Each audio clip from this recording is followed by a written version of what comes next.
बिस्मिल्लाहिर्रहमानिर्रहीम। अल्लाह ताला के पाक नाम से शुरू जो बड़ा मेहरबान नहायत रहम करने वाला है। अस्सलामु अलैकुम स्टूडेंट्स, मैं हूं आपका teacher Mohammad Asim Nasar, second year ICS computer science के नेक्स्ट लेक्चर के साथ यूनिक ग्रुप ऑफ इंस्टीट्यूशन की तरफ से हाजिर हूँ। स्टूडेंट, यही रिक्वेस्ट कि 5 वक्त की नमाज़ अदा करें, कुरान पाक पढ़ें, इल्म हासिल करें और इल्म जो है वो अल्लाह ताला की तरफ ही रुजू करते हुए आप हासिल करें कि मैं इल्म इसलिए हासिल कर रहा हूँ कि अल्लाह ताला ने कहा है कि जो इल्म के रास्ते पे चला वो जन्नत के रास्ते पे ही चला। तो अब जो है हमारे बुज़ुर्ग जो हैं उन्होंने भी इल्म हासिल करने के लिए जो है वो दुनिया जहान में जहाँ उनको ज़रूरत पड़ती है, जिस तरह अगर हदीसों की भी अगर आप बात करते हैं, हदीस इकट्ठी करने के लिए वो कितना कितना सफ़र करते थे एक एक हदीस को हासिल करने के लिए। अब उस टाइम जो सफ़र जो है वो पैदल, वो ऊँटों पे, घोड़ों पे किया जाता था। एक एक हदीस को हासिल करने के लिए ये आका के साथ उनका प्यार था कि आका की बात हमें पता चले। तो अब जो है इल्म भी हमें उसी कैफियत के तहत ही इल्म हासिल करना चाहिए। और अगर जिस तरह आप ट्रैवलिंग की बात करते हैं तो हमारा मुल्क पाकिस्तान जो है वो देखें कि कितना खूबसूरत है। तो उसमें ये कहा जाता है कि अल्लाह का अगर आपका पास करम हो पैसों के हवाले से तो साल के किसी भी वक्त आप 4 मौसम हासिल कर सकते हैं एक ही दिन में अगर अल्लाह ताला का करम है आपके पास पैसों के हवाले से तो साल के किसी भी वक्त एक ही दिन में 4 मौसम आप हासिल कर सकते हैं। तो देख लें कि कौन सा ऐसा प्यारा मुल्क है कि जी एक दिन में आप ट्रैवल करें। ज़रा पैसे हैं तो आपके पास फास्ट जो है वो वे इस्तेमाल करेंगे तो एक ही दिन में साल के किसी भी दिन एक ही दिन में 4 मौसम आपको मिल जाए, यानी बर्फ़ भी मिल जाए, सहरा भी यहाँ पे है, मैदान भी हैं, पहाड़ भी, सुभान अल्लाह। तो फिर ऐसा तो नहीं ना कि पाक सर ज़मीन ये अकेला ऐसा मुल्क है जो अल्लाह रसूल के नाम पर, इस्लाम के नाम पर जो है ये मार्ज़ वजूद में आया। पाकिस्तान का मतलब क्या? ला इलाहा इल्लल्लाह। ठीक है, तो ये इस पे हमें शुक्र अदा करना चाहिए कि अल्लाह ताला ने हमें एक आज़ाद मुल्क दिया है। तो हमें भी चाहिए कि अल्लाह रसूल के बताए हुए कानून के तहत जो है ज़िंदगी गुजारें। अल्लाह करम करे और ये वबा जल्द जल्द ख़त्म हो जाए इंशाअल्लाह ताला। लेकिन ये जो है कि ये जो अल्लाह ताला के बनाए कानून है इस पर हमने अमल करते रहना है। ठीक है, अच्छी बात है, कोई बात नहीं। इम्तिहान अगर है तो नमाज़ें पढ़ना शुरू कर देते तो कोई हर्ज नहीं। ठीक है, अच्छी बात, नमाज़ पढ़ें ना, अच्छी बात। लेकिन क्या ऐसा नहीं है? अब वो कहा जाता है कि किसी को पैसे मिल जाएं, सारा कुछ मिल जाए, लेकिन सबसे बड़ी नेमत क्या है कि ये जिस्म जो आपका जो है तंदुरुस्त है और तंदुरुस्त रहकर आप अल्लाह ताला की इबादत कर रहे हैं। ये भी तो है कि अगर अल्लाह का करम अगर है तो फिर हम तंदुरुस्ती में इबादत कर रहे हैं। हज उम्रे का जो है वो क्या कहा जाता है कि ज़्यादातर जो है हम ये कहते हैं कि वो बेटे जो हैं वो नौकरियों पे लग जाएं और बेटियां जो हैं शादियां हो जाएं। अल्लाह करे इंशाल्लाह वक्त पे शादी हो जाए। ये सारे जो फ़राइज़ जो हैं जब ख़त्म हो जाएं, से फारिग हो जाएं तो फिर हज के लिए चलते हैं। लेकिन अब वो जो एज थोड़ी ज़्यादा हो जाती है तो फिर वो, लेकिन ये कि अगर आप हज उम्रे पे गए हो तो वहाँ पर भी आप देखते होंगे कि जो है जो बुज़ुर्ग जो हैं वो किस तरह ताकत से हज कर रहे होते हैं, उम्रा कर रहे हैं। लेकिन फिर भी जो है वो यही कहा जाता है कि आप अल्लाह रसूल पे छोड़ें, इंशाल्लाह ताला अल्लाह करम करेगा। तो आपको जब तौफीक दिया, जब हज फ़र्ज़ हो गया तो आप उस टाइम ही हज करें ना। तो कैफियत तो फिर उस टाइम अल्लाह के करम से ज़्यादा मिलेगी ना, कि जब आप एक्टिव होंगे, तंदुरुस्त होंगे, अल्लाह करम करे। तो अपने टॉपिक की तरफ हम चलते हैं। टॉपिक जो है, हम चैप्टर 11 का टॉपिक कंप्लीट हो गए हैं। अब उसके जो है MCQs जो हैं, क्योंकि MCQs जो हैं वो भी इम्पोर्टेंट है, उसके अंदर भी कुछ प्रोग्रामिंग के क्वेश्चंस भी आ जाते हैं कि कोई एक्सप्रेशन लिखा होता है और पूछा जाता है कि ये 4 ऑप्शन में कौन सी इसकी आउटपुट होगी। तो इसलिए जो है इसके MCQs भी हम डिस्कस करेंगे। चैप्टर 12 के भी MCQs हम डिस्कस करेंगे। तो आज का लेक्चर जो है चैप्टर 11 के MCQs से रिलेटेड है। तो ये चैप्टर फिर हमारा ख़त्म हो जाएगा और फिर नेक्स्ट चैप्टर की तरफ हम अगले लेक्चर्स में मूव कर जाएंगे। अल्लाह ताला अपना ख़ास करम रखे तमाम मुसलमानों पे, तमाम दुनिया के जानदारों पे अल्लाह करम करे। अपना टॉपिक स्टार्ट करते हैं। MCQs जो हैं चैप्टर 11 के डिस्कस करेंगे। तो ये पूरे सिलेबस में, वैसे तो जाहिर है कि जब आप अच्छे मार्क्स की बात करते हैं तो अच्छे मार्क्स में कोई टॉपिक छोड़ने वाली बात तो होती ही नहीं है ना। क्योंकि अगर आप ये आपने पेपर्स देने हैं, फिर टॉपिक जो है, फिर आपके प्रैक्टिकल्स होंगे, प्रैक्टिकल्स के बाद जो है फिर आपका एंट्री टेस्ट होगा, तो फिर आप यूनिवर्सिटी के लिए अप्लाई करेंगे। तो इसलिए जो है टॉपिक तो कोई छोड़ने वाली बात अब रहती ही नहीं है।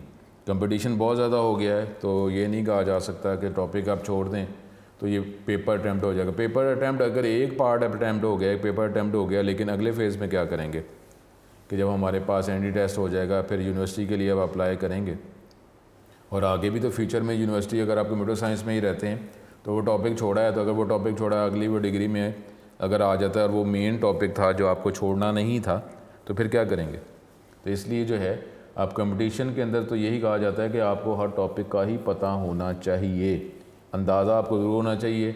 उसके बाद जो है जब उसमें परफेक्शन लेके आनी है तो ज़ाहिर आप उस पर तवज्जो कर देंगे, लेकिन ये ना हो कि आपको टॉपिक का पता ही नहीं है, ऐसा नहीं है। तो ऐसा नहीं करना, सारे टॉपिक ही करने। अब MCQs देख लेते हैं। MCQ की भी ये बात की थी आपसे, जो स्टार्ट से हम MCQs जब कर रहे हैं तो बेटर तो हमारे पास नॉलेज यही होता है कि MCQ का क्वेश्चन पढ़ते हुए ही हमें आंसर पता चल जाए। तो इसका मतलब क्या है कि हमें टॉपिक जो है 100% वो क्लियर है। अब जो 4 ऑप्शन अगर हम देखेंगे भी, वो सेकंड ओपिनियन के लिए हम देखेंगे कि हमारा आंसर जो है वो एक्यूरेट हो जाए, अदरवाइज़ तो हमें क्वेश्चन से ही पता चल जाए। तो इसका मतलब है कि टॉपिक की हमें कंप्लीट डीप अंडरस्टैंडिंग है। अब 3 प्रोग्रामिंग स्ट्रक्चर्स क्या हैं। अब अगर ये क्वेश्चन ऐसा है कि क्वेश्चन रीड करके ही हमें इसका आंसर पता चल सकता है कि हमारे पास कौन से 3 प्रोग्रामिंग मेन स्ट्रक्चर्स हैं, ठीक है। सीक्वेंस, सिलेक्शन, रिपीटिशन, ठीक है, ऐसे ही होगा।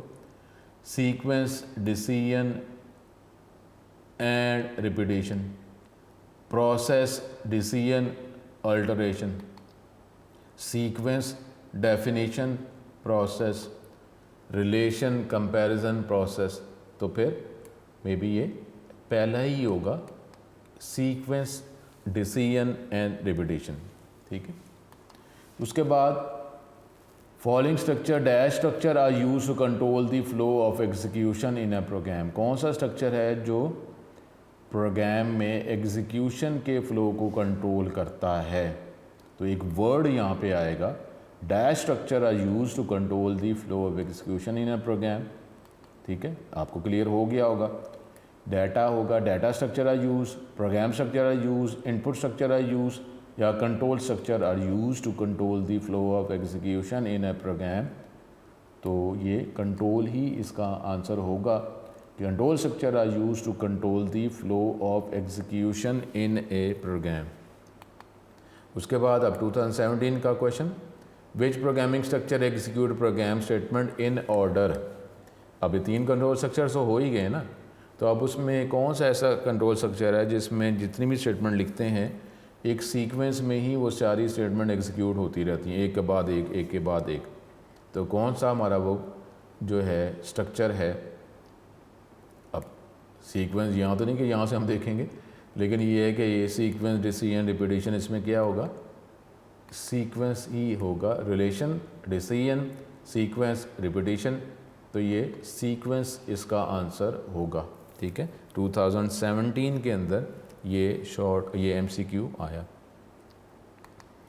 उसके बाद next, how many basic control structures are there. कितने कंट्रोल स्ट्रक्चर्स हैं,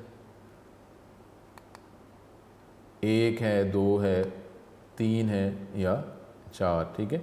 तो हमारे पास क्या है, 3 इसका आंसर ही होगा।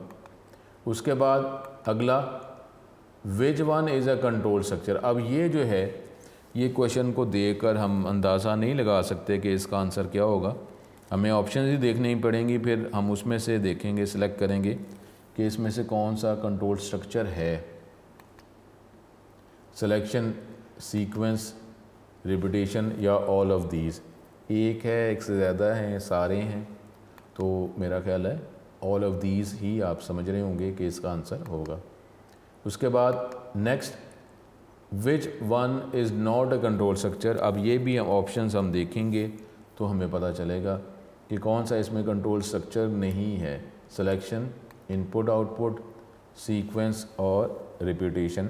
तो मेरा ख्याल है सारों को अंदाज़ा हो गया होगा कि ये बी ऑप्शन इनपुट आउटपुट जो है ये कंट्रोल स्ट्रक्चर की एग्जांपल नहीं है, बी ऑप्शन। उसके बाद अगला, dash control structure execute program statement one after another, एक के बाद एक जो है वो स्टेटमेंट को एग्जीक्यूट किया जाता है कौन से कंट्रोल स्ट्रक्चर में, ठीक है। Fill in the blank type का ये एमसीक्यू है, तो हमें अगर पता है तो ये क्वेश्चन रीड करके ही हमें आंसर इसका पता चल गया होगा। Selection, sequence, repetition, none of these, sequence ही होगा मेरा, ठीक है। तो अगर फिर वो 12 बात कि जब आप एमसीक्यू कर रहे हो, एमसीक्यू करते हुए क्वेश्चन के जैसे आप क्वेश्चन देखते हैं आपको आंसर पता चल गया और वही आपका आंसर था, फिर तो आपको परफेक्ट नॉलेज है। उसके बाद जो है अगर हमें एमसीक्यूज़ के ऑप्शंस देख लें तो फिर भी हमें कंफर्म था कि यही आंसर है। लेकिन कोई ऐसा क्वेश्चन जो आपने उसको क्वेश्चन से ना पता चल सका, आपने उसकी ऑप्शंस देखी फिर भी आपको अंडरस्टैंड नहीं हो सका, तो फिर आपको उसका आंसर पता चला, तो उसको आप टिक कर लिया करें, ताकि जब आपने रिवाइज़ करना है, टेस्ट आएंगे, तो फिर आपने ये किस्म के आपके नोट्स के अंदर से आपके नोट्स बन रहे हैं कि ये जो एमसीक्यू है इसका मुझे अंदाज़ा नहीं हो सका था या मुझे थोड़ी तवज्जो करनी पड़ी थी, उसको निशान लगा लें। ये लाजमी है एमसीक्यूज़ के हवाले से ये चीज़ करते रहा करें, ताकि जब आप उसको रिवाइज़ करेंगे एमसीक्यूज़, तो बाकी तो ऐसे हैं ना जो कंफर्म है, तो वो तो माइंड में है ही, लेकिन जो नहीं है या जिनको सोचना पड़ा तो उस पर आप तवज्जो कर लें रिवाइज़ करते हुए, ठीक है। ये बात छोटी सी है लेकिन बहुत इंपॉर्टेंट बात है। उसके बाद आगे, a dash structure choose which statement और a block of statement is execute. अब कौन सा कंट्रोल स्ट्रक्चर है जिसके तहत ये सिलेक्ट किया जाता है कि कौन सी स्टेटमेंट या ब्लॉक ऑफ स्टेटमेंट जो है उसको एग्जीक्यूट किया जाएगा। तो 3 कंट्रोल स्ट्रक्चर में से कौन सा कंट्रोल स्ट्रक्चर है, तो अब उसमें सिलेक्शन, इनपुट, आउटपुट, सीक्वेंस और रिपीटेशन, तो उसमें आप सिलेक्ट करते हैं ना, चूजेस विच स्टेटमेंट और block of statement is to execute, तो वो क्या होगा, सिलेक्शन ही होगा, ठीक है। सिलेक्शन ही हमारे पास सही आंसर आएगा। उसके बाद next, another term for a computer making comparison, एक टर्म, एक और वर्ड के जो कंपैरिजन जो है उसके हवाले से क्या टर्म बनती है कंप्यूटर के अंदर, जो कंपैरिजन के वर्ड जैसी वो टर्म है, ठीक है। तो इस पे देख लें कि हमारे पास क्या इसका आंसर होगा। सीक्वेंशियल, सिलेक्शन, रिपीटेशन, आइटरेशन, मेरा ख्याल है आपको क्लियर हो गया होगा। बी ऑप्शन सिलेक्शन इसका आंसर है। Another term for computer making a decision, ठीक है। वर्ड थोड़े से चेंज हैं लेकिन ये वर्ड चेंज होने से भी हमारा नॉलेज ही बढ़ता है कि जी एक टर्म जो कंप्यूटर जो है डिसीजन ले रहा है वो टर्म क्या है। 2015 में क्वेश्चन आया, सीक्वेंशियल, सिलेक्शन, रिपीटेशन, आइटरेशन, थोड़ा सा फ़र्क है, ठीक है, वर्डिंग का, तो उसमें इसका जवाब क्या होगा, सिलेक्शन, ठीक है। तो वजह करते रहें। फिर वही बात है कि जो आपको एमसीक्यू जो है वो क्लियर नहीं है या आपको सोचना पड़ा, उसको टिक करते जाएंगे। फिर हमारे पास an expression that use a relational operator, तो ये इस चैप्टर से रिलेटेड हो सकता है, वैसे तो ये चैप्टर 9 से भी रिलेटेड हो सकता है, जो ऑपरेटर का हमने जो बेसिक एलिमेंट्स के अंदर हमने पढ़ा था। एक ऐसा एक्सप्रेशन जिसमें रिलेशन ऑपरेटर जो है इस्तेमाल किया जाता है उसको क्या कहते हैं, operational, sequential, serial, relational expression क्या कहते हैं, ठीक है। इस चैप्टर से भी और चैप्टर 9 से भी रिलेटेड, तो उसको क्या कहेंगे, डी ऑप्शन रिलेशनल ही ठीक होगी। उसके बाद नेक्स्ट, द सिलेक्शन स्टेटमेंट को क्या कहा जाता है, is also known as, selection statement is also known as, क्या उसको कहा जाता है, अब ये हमें देखना पड़ेगा। Decision making statement, compound statement, repetition statement या ए एंड बी, ठीक है। तो आप सिलेक्शन स्टेटमेंट को इज़ ऑल्सो नोन एज, कोई और इन 4 ऑप्शंस में से उसको सिलेक्शन स्टेटमेंट को क्या कहा जाता है मज़ीद, डिसीजन मेकिंग, कंपाउंड रिपीटेशन, तो आपको पता है कंपाउंड तो ब्लॉक को कहते हैं, रिपीटेशन एक स्टेटमेंट को बार बार एग्जीक्यूट करना, जो हम चैप्टर 12 में देखेंगे, या ए और बी। तो नहीं, अकेला मे बी आंसर जो है वो ए ही सही आंसर होगा। Decision making statement, selection statement को डिसीजन मेकिंग स्टेटमेंट भी कहा जाता है। अगला एमसीक्यू हमारे पास, selection statement is also called, फिर थोड़ा सा फ़र्क, decision making statement, conditional statement, repetition statement, या ए और बी। तो ये थोड़ा सा फ़र्क, लेकिन आंसर क्या है, decision making statement, both A and B. ठीक है, गलती हो गई ना। अब हमने यहाँ पे अगर जल्दी करेंगे तो ये भी प्रॉब्लम हो सकता है कि अब आपने कहा कि डिसीजन मेकिंग, अब पिछले पे अगर आपने तवज्जो की हुई थी ना पिछले एमसीक्यू पे कि जी डिसीजन मेकिंग है, तो हमने फ़ौरन, तो इसलिए एमसीक्यू का अटैम्प्ट करते हुए ये भी चीज़ है कि ठीक है, आपको अगर आंसर पता भी है लेकिन फिर भी आप उसके चॉइसेस ज़रूर देखें। ठीक है, माइंड में आपने एक रख लिया, तो आपको क्या कहा था, डबल चेकिंग। अगर आपको क्वेश्चन रीड करके आंसर पता चल गया, अच्छी बात है, लेकिन उसको डबल चेकिंग आपने चॉइसेस के साथ भी तो करनी ना। अगर आपने वो पहले जो आंसर आया उस पर आपने तवज्जो कर ली, वो आंसर पुट कर दिया, वही माइंड में था, वही आपने लिख दिया, और मे बी कोई और ऑप्शन भी उसके साथ मैच कर रही हो, तो यहाँ पे डिसीजन मेकिंग उठाई, लेकिन कंडीशन स्टेटमेंट भी तो है ना। तो ये हमारे पास डी ऑप्शन सही आंसर, इसको मे बी आप टिक कर लें। You can use a decision making statement to, अब ये क्वेश्चन रीड करके हमें इसका आंसर पता नहीं चल सकता, हमें ये चार ऑप्शन डेफिनेटली देखनी ही पड़ेंगी। You can use a decision making statement to, decision making statement आप किस लिए इस्तेमाल करते हैं, run a series of statements if a test fails, कोई एक कंडीशन अगर फॉल्स हो जाती है तो फिर हम ब्लॉक ऑफ स्टेटमेंट को एग्जीक्यूट करेंगे। टेस्ट सीरीज़ ऑफ कंडीशंस, एक से ज़्यादा कंडीशंस को चेक किया जा रहा है तरतीब में, फिर चेक किया जा रहा है कि कंडीशन ट्रू है या फॉल्स है, या ऑल ऑफ दीज। देखें, ये इसको वैसे आप टिक ही करें इस एमसीक्यू को, क्योंकि इस पर आपको गौर करना पड़ रहा है, वर्ड जो ऑप्शन जो हैं उनके वर्ड्स पे तवज्जो करनी पड़ रही है, तो इसको आप वैसे ही टिक करें। ठीक है, अगर आप देखें कि run series of statement, test fail है, test series of condition, whether condition true, तो ये सारे ही आंसर इसके सही आ रहे हैं, इसको ऑप्शन को टिक भी आप करेंगे। अब तो ये आप जो कहते थे कि जी शॉर्ट क्वेश्चन जो है लॉन्ग क्वेश्चन को मार्क करवा दें, अब तो कोशिश करके आपके एमसीक्यूज़ को भी उस पर भी तवज्जो करवाई जा रही है कि इस पे तवज्जो कर लें, इस पे तवज्जो कर लें। अब ये नहीं कह रहा कि बाकी को छोड़ देंगे, लेकिन बता ये रहा हूँ कि थोड़ी सी हम तवज्जो ये भी कर रहे हैं कि इस टॉपिक को, इस एमसीक्यू पे तवज्जो करें, यानी इसको निशान लगाएं कि बाकी एमसीक्यूज़ ठीक है आप गो थ्रू स्पीड में कर दें, लेकिन इनको आपने तवज्जो करनी है। तो ये अब एमसीक्यूज़ को भी मार्किंग हो रही है, ये पर ये नहीं कह रहा कि इसी को करना है। Dash structure is a selection structure, कि ये फॉलोइंग स्ट्रक्चर जो है उसको सिलेक्शन स्ट्रक्चर कहा जाता है। अब क्या, हाँ जी, किसको कहा जाता है, इफ़ को कहा जाता है सिलेक्शन स्ट्रक्चर, इफ़ एल्स को कहा जाता है, स्विच को कहा जाता है, या all of these he selection structure है। तो मे बी सारे ही आंसर ठीक हैं, तो डी ऑप्शन जो है वो सही होगा। उसके बाद हमारे पास which one is not a selection structure. अब यहाँ पे ज़रा देख लेना, क्योंकि ये नॉट का वर्ड जो है ना कई दफ़ा मसला डाल देता है।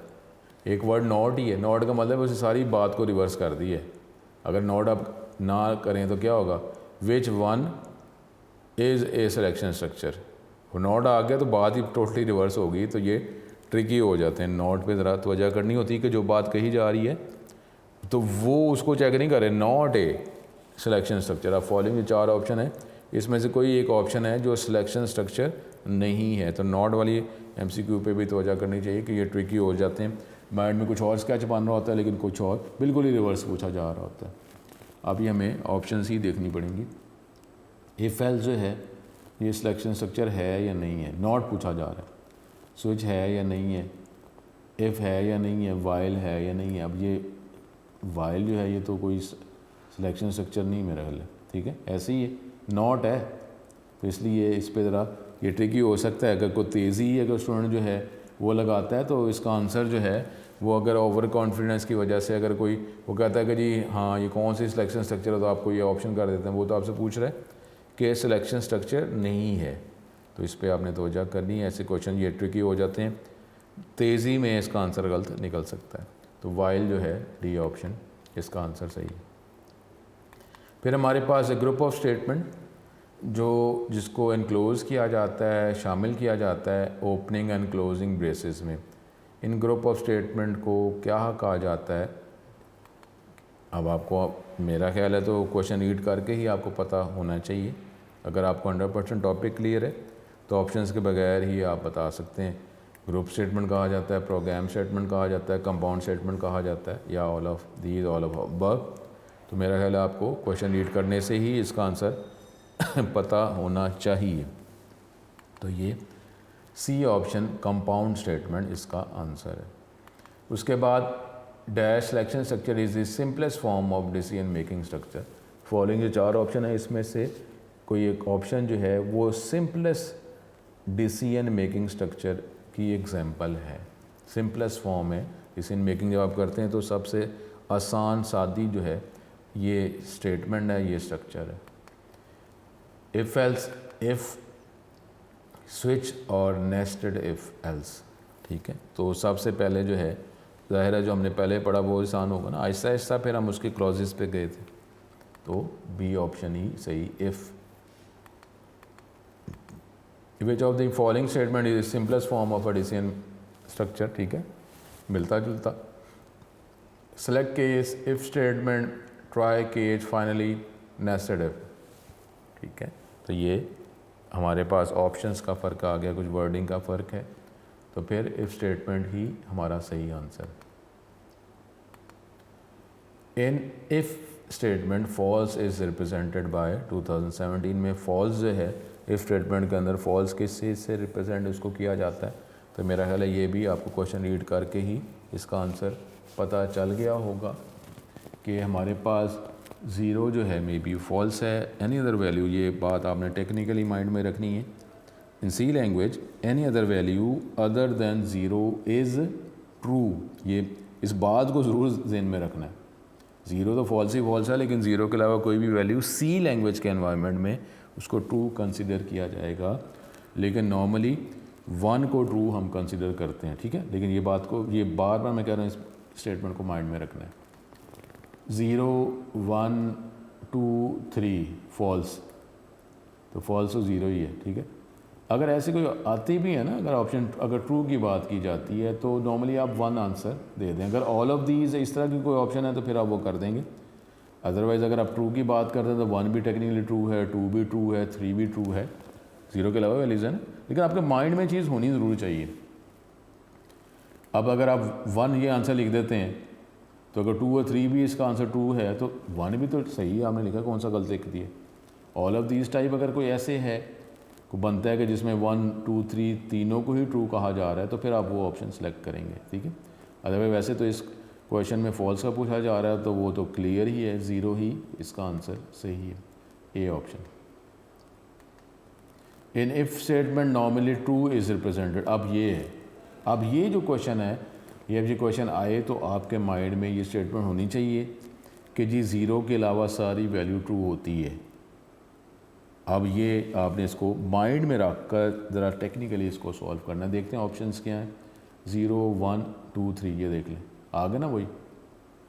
अब ट्रू की अगर आप बात करते हैं तो अब या टेक्निकली देखा जाए तो 2 और 3 भी ट्रू है, लेकिन अब जो है नॉर्मली 1 जो है उसको ट्रू ही कहा जाता है, 2 और 3 भी है। ठीक है, तो इसलिए इसका आंसर आप बी निकालेंगे। इस बात को आपके माइंड में ज़रूर होनी चाहिए। ठीक है, तो ऐसे अगर कोई option all of this type की होती है फिर हम उसको देख लेते हैं, अदरवाइज़ अभी आंसर आप बी 1 ही करेंगे। The conditional portion of the if statement can contain, जो इफ़ स्टेटमेंट का जो कंडीशनल पोर्शन है उसमें आप क्या लिखते हैं? क्या आप कोई वैलिड कांस्टेंट लिखते हैं, एक्सप्रेशन लिखते हैं जिसको चेक किया जाता है बूलियन वैल्यू के साथ? बूलियन का मतलब क्या होता है? 2 वैल्यूज़, अगर 0 1 की बात की जाती है। एनी वैलिड वेरिएबल हो सकता है या एन इनवैलिड कांस्टेंट और वेरिएबल। ठीक है। तो इसमें भी वैसे तो आंसर हम ये बी ही रखेंगे, ठीक है। वो टेक्निकली अगर आप चले जाएँ तो उसमें होता है स्टूडेंट ये है कि हमने ना स्टैंडर्ड को भी देखना होता है कि हम जो है नॉर्मली जब ऐसा क्वेश्चन आएगा तो किस ऑप्शन को हम कंसिडर करेंगे। अगर आप चले जाएंगे जी सी लैंग्वेज एक बड़ा एक टेक्निकल एनवायरनमेंट भी है, तो उसमें आपको पता है कि कई दफ़ा वो एरर्स आपको नहीं देता, अनएक्सपेक्टेड आंसर आ जाता है। तो अब वो आपको खुद हैंडल करना होता है। सी को कई दफ़ा प्रोग्रामर्स लैंग्वेज भी कहा जाता है। प्रोग्रामर लैंग्वेज का मतलब है कि कंसिडर किया जा रहा है कि आपको लॉजिक्स हैं सारे, तो आप लॉजिक के तहत ही करेंगे ना। एक समझदार बंदा है, अब एक समझदार बंदा वो कोई बेवकूफ़ी वाली बात जो है वो करेगा, ये तो उसके साथ लिंक नहीं किया, क्योंकि यार समझदार कहते ही उसको कि जो बेवकूफ़ी की बात नहीं करेगा। तो अब जो है सी लैंग्वेज का एनवायरनमेंट भी ऐसे है कि इसके अंदर जो है ये कंसिडर किया जाता है कि जो भी इसको यूज़ कर रहा है वो एक समझदार प्रोग्रामर है, उसको लॉजिक पता है। तो इसलिए ये ऐसे एरर वो एनवायरनमेंट नहीं देता। कोई और एनवायरनमेंट हो जिसमें पता है कि यार ये इस्तेमाल करने वाला जो है गलतियाँ करता रहेगा, तो उसमें चेकिंग सख्त है कि वो फ़ौरन पे कर ली जाती है। तो यहाँ पे सी लैंग्वेज को हिसाब से और बाकी देखें तो अगर हमें नॉलेज है तो फिर देखेंगे, लेकिन फिर भी फ़िलहाल जो है हमारे पास इसका आंसर बी बनेगा। इसको भी आप ऑप्शन को एमसीक्यू को टिक ही कर लें। Graphical representation of a program, इसको क्या कहा जाता है? फ्लो चार्ट कहा जाता है, logical chart, binary chart, logical diagram. तो मेरा ख्याल है क्वेश्चन रीड करके ही आपको इसका आंसर पता चल गया होगा कि इसे क्या कहते हैं जी, फ्लो चार्ट। ए ऑप्शन इसका सही आंसर होगा। उसके बाद आगे, which statement is use for making two way decision, यानी एक कंडीशन है उसके वाले से दो एक्शंस हमारे होंगे, दो ब्लॉक्स होंगे। 2018 में किसको कहा जाता है जी? इफ़ को कहा जाता है, नेस्टेड इफ़ को कहा जाता है, वाइल को कहा जाता है, इफ़ एल्स को कहा जाता है। तो मेरा ख्याल है कि आप क्वेश्चन रीड करके ही इसका आंसर आपको पता चल गया होगा कि इफ़ एल्स जो है यही आंसर इसका ठीक होगा, D option. Dash is not use for making two way decision, फिर वो नॉट आ गया। मैंने आपको पहले ही कहा है कि नॉट के वाले से कोई अगर एमसीक्यू आता है तो ये ट्रिकी बन जाता है कई दफ़ा, कि आप समझ रहे होते हैं कोई और बात की जा रही है, लेकिन वहाँ पे नॉट करके वो बात को टोटली रिवर्स कर दिया गया है। तो उस हवाले से आपने ख्याल करना होता है कि अगर ये आता है नॉट नहीं है तो फिर क्या होगा? Dash is use for making two way decision, कि फॉलोइंग जो टू वे डिसीजन के लिए होता है, आपने नॉट पे कंसिडर नहीं किया तो आपने समझ लिया कि जी फॉलोइंग चार ऑप्शन में से कौन सा टू वे डिसीजन है, लेकिन यहाँ पे नॉट करके बात को टोटली रिवर्स कर दिया गया। तो ये ऐसी ऑप्शंस को नॉट ट्रिकी बन जाता है कई दफ़ा। नॉट है जी, इफ़ जो है वो टू वे डिसीजन नहीं है, वो बताना है। Condition operator two way decision नहीं है, if else two way decision नहीं है, या ऑल ऑफ दीज कि नहीं।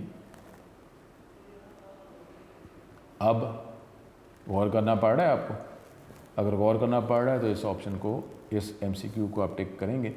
तो टू वे डिसीजन में ए ऑप्शन है, इफ़ जो है वो टू वे डिसीजन नहीं है। आपको जब भी पहले अटैम्प्ट, जब भी आप एमसीक्यू जो है, एमसीक्यू तो वैसे ही कहते हैं कि जी जब फ्रेश हों, जब पूरी तवज्जो हो तो एमसीक्यूज़ किए जाएं। इसीलिए ये भी बेटर है कि बोर्ड के पेपर में एमसीक्यूज़ ही पहले होते हैं। ठीक है, वो स्ट्रेस भी होता है, लेकिन फिर भी आप जो है अभी अपने बुक को अभी थोड़ी देर पहले ही छोड़ा होता है पेपर से पहले, तो इसलिए बेटर ही है कि एमसीक्यूज़ पहले आ जाते हैं। तो ये ए ऑप्शन जो है, अगर आपको सोचना पड़ा है तो इस ऑप्शन को भी, इस एमसीक्यू को भी टिक कर लें।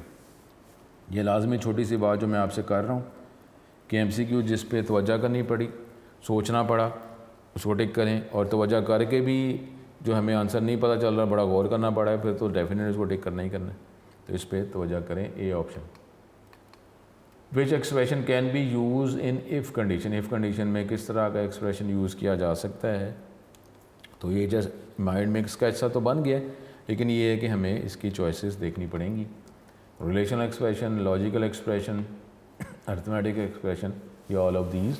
तो हमने वो जो कंपेयर किया था हमने उसको, इफ़ को और स्विच को, तो हमने ये बात की थी कि इफ़ जो है उसके अंदर ज़्यादा वैरायटी लिखी जा सकती है।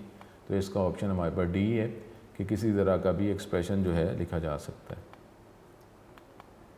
Dash is use to specify two different choices with if statement, कि यानी इफ़ स्टेटमेंट के हवाले से दो चॉइसेस जो है उसको स्पेसिफाई किया जा सकता है, बताया जा सकता है। कंडीशन अगर ट्रू है तो ये करो, नहीं है फॉल्स है तो ये करो। तो कौन सी जो फॉलोइंग जो है वो स्टाइल यूज़ किया जाता है टू डिफरेंट चॉइसेस बताने के लिए? Switch statement, else, if statement, if else. ठीक है, ये देख लें वर्ड्स के वाले से अगर ट्रिकी सा बन रहा है तो इसको कंसिडर कर लेंगे। तो इसका आंसर जो है वो क्या बनेगा हमारे पास? D option, if else. ठीक है, इस पर आप तवज्जो करते रहें, गो थ्रू ज़रूर किया करें स्टूडेंट, एमसीक्यूज़ को छोड़ा ना करें। और यूनिक नोट्स का फ़ायदा ये है कि आपको इसमें अंदर एमसीक्यूज़ डिफरेंट वैरायटी के मिल रहे होते हैं। अल्लाह के करम से अगर आप एमसीक्यूज़ करेंगे, क्योंकि एक्सरसाइज जो है उसमें एमसीक्यूज़ कम हैं और एक दो एक्सरसाइज हैं जिसमें एमसीक्यूज़ मौजूद ही नहीं है, तो उसके हवाले से आपको ये यूनिक नोट्स जो है ये फ़ायदा देगा। अदरवाइज़ जो है कि अगर आप टेक्स्ट बुक ही यूज़ कर रहे हैं तो बेटर है कि यूनिक नोट्स आपके पास हों, तो उसके अंदर ही आप स्लाइड्स के अंदर आपको एमसीक्यूज़ पता चल रहे हैं। तो अगर या तो आप ये स्लाइड्स आपके पास हमेशा रहें, आप उसको गो थ्रू करते रहें। अब वो आप आजकल का स्टाइल हो गया कि हम कंप्यूटर की स्क्रीन की मदद से ही पढ़ रहे हैं, लेकिन उसके लिए कंप्यूटर ऑन होना ज़रूरी होता है। अदरवाइज़ बुक की बात करते हैं, हर एक प्लस पॉइंट है, माइनस पॉइंट है कि बुक अगर आप कह लेंगे जी कि दरख्तों से अगर बन रही हैं तो फिर वो उसका, लेकिन वो ये प्लस माइनस हर एक चीज़ का इन्वायरमेंट का होता है। तो इसलिए बुक जो है, बुक को आप मार्क कर सकते हैं। अब इसको आप कैसे इस तरह मार्क करेंगे? अगर ये हमारे पास स्लाइड्स हैं, नोट्स हैं, वो कहेंगे अगर हमारे पास इसकी एडिटिंग हम कर सकते हैं तो फिर तो हम इसको हाईलाइट टिक वगैरह कर लेंगे ना। लेकिन अगर आपको सिर्फ दिखाया जा रहा है, आप इसकी एडिटिंग नहीं कर सकते तो फिर मार्क भी नहीं कर सकेंगे। अगले MCQ, what is the output for the following code segment. आ गया ना अब ये क्वेश्चन कि जी ये कोड जो है इसकी आउटपुट क्या है। अब आउटपुट जो है, आउटपुट हो जाएं, एरर्स हो जाएं या रीराइट हो जाएं, तो ये क्वेश्चन जो हैं ये लॉन्ग में भी, शॉर्ट में भी और एमसीक्यूज़ में भी आ रहे हैं। अब ये कोड है, अब 4 ऑप्शन है, इसमें से आपने आंसर बताना है। अब देख लें अच्छा भला, ये हमारे पास ये बन जाता है। अब इसको हम वैसे वैल्यूएट कर लेते हैं, देखते हैं। चॉइसेस तो हम डबल चेकिंग के लिए बाद में देख लेंगे। ए की वैल्यू 3 है, बी की वैल्यू 6 है, तो पहले अर्थमेटिक, रिलेशनल, लॉजिकल, पहले ए प्लस बी, ए और बी को प्लस किया गया, ये 9 हो गया, तो 9 से स्मॉलर है, फॉल्स है। एल्स पे आ जाएंगे, एल्स पे आके आप ये बी की वैल्यू प्रिंट करेंगे, बी की वैल्यू क्या है 6। अब ये इंडिपेंडेंट स्टेटमेंट है, इसने तो वैल्यूएट होना ही होना है, तो ए प्लस बी करेंगे 9, तो ये 6, और ये भी इसने तो वैल्यूएट होना है, कुछ भी हो जाए इसने तो इस लाइन में चलना ही चलना है। तो 6 और हमारे पास 9 आंसर है। ये देखें, ये ए ऑप्शन हमारे पास बनेगी। अब ये देख लें, अब ये भी तो कोड ही आ गया, इसकी आउटपुट आपने बतानी। तो प्रैक्टिस जितनी करेंगे तो फिर ही आपके अच्छे मार्क्स आएंगे। प्रैक्टिस के बगैर नहीं हो सकते कि ये आप किताबों से अब देखते जाएं या स्लाइड से, ऐसा नहीं होगा, आपको लाजमी प्रैक्टिस करनी है। An if statement inside the true block of another if statement, वैसे तो फॉल्स में भी हो सकता है लेकिन एक स्टेटमेंट ट्रू ब्लॉक के अंदर एक और अगर हम स्टेटमेंट लिख देते हैं तो उसको क्या कहा जाता है? Nested if statement, branch if statement, conditional operator, relational operator. तो मेरा ख्याल है कि ए ऑप्शन नेस्टेड इफ। ठीक है, जिस पे भी एमसीक्यू पे आपको ज़रा सा डाउट और आपको सोचना पड़ा, ठीक है, तो उसको आप टिक कर लें। फिर हमारे पास in if else if statement only dash block या blocks of statement is executed. क्या जी?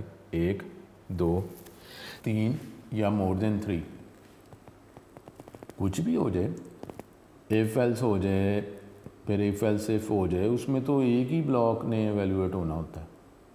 तो क्या जी? ए ऑप्शन, 1 ब्लॉक ही स्टेटमेंट, या ठीक है, या वो स्टेटमेंट उसी ने एग्जीक्यूट होना है अगर नेस्टेड भी अगर हम बात कर रहे हैं।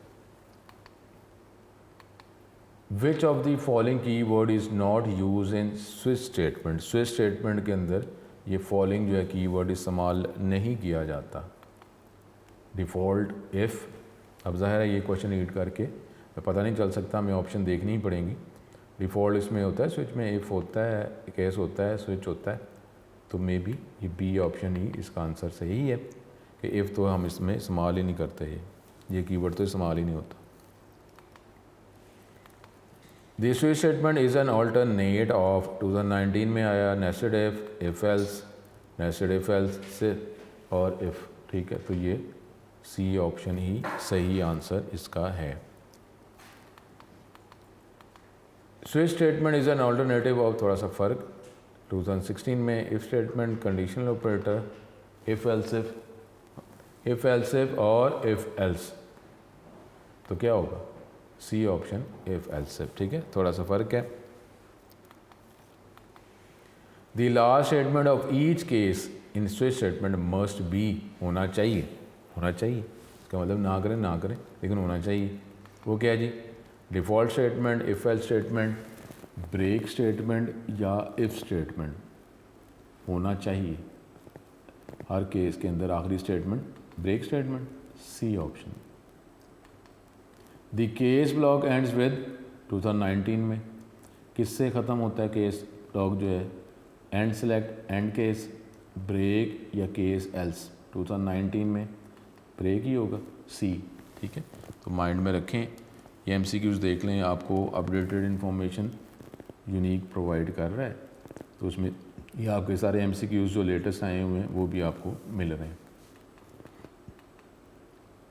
Dash is suitable one multiple choices are given and one choice is to be selected. मुख्तलिफ सिचुएशन, लेकिन हम ऑप्शन देखते हैं, चॉइस एक से ज़्यादा है, एक ही चॉइस को सिलेक्ट किया जाएगा। If else, if, break statement, switch, multiple choices are given and one choice is to be selected. अब ये ट्रिकी है, डी ऑप्शन, मल्टीपल चॉइस, इसमें तो एक ही चॉइस है ना, इसमें भी एक ही है, ये तो है ही नहीं, तो स्विच, ठीक है, स्विच इसका आंसर सही होगा। जब भी गौर करना पड़ा उसको टिक कर लें हम। Which is an example of multiple branches from single expression, एक ही एक्सप्रेशन है लेकिन उसमें मल्टीपल सिचुएशन है, मल्टीपल ब्रांचेस हैं, हमें पता चल गया होगा क्वेश्चन रीड करके ही। If statement, switch statement, while loop, all of these, तो ये बी ऑप्शन ही सही ऑप्शन होगी।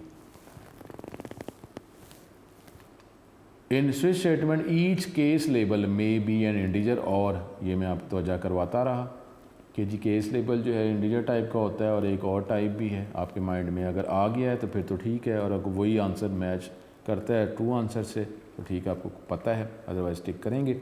इंटीजर होता है या कोई और क्या जी, स्ट्रिंग है, रियल है, करेक्टर है, ऑल ऑफ दीज। करेक्टर ही अगर आप क्वेश्चन रीड करके ही करेक्टर ही आपने आंसर निकाला था तो फिर तो आपको पता है, ठीक है। सी ऑप्शन नहीं है तो इसको आप टिक करें। फिर हमारे पास the value of expression in switch statement must be of type, किस टाइप का होगा? इंटीजर, करेक्टर होगा, फ्लोट होगा, ये ए और बी, तो ए और बी जाहिर, ये आंसर डी ऑप्शन।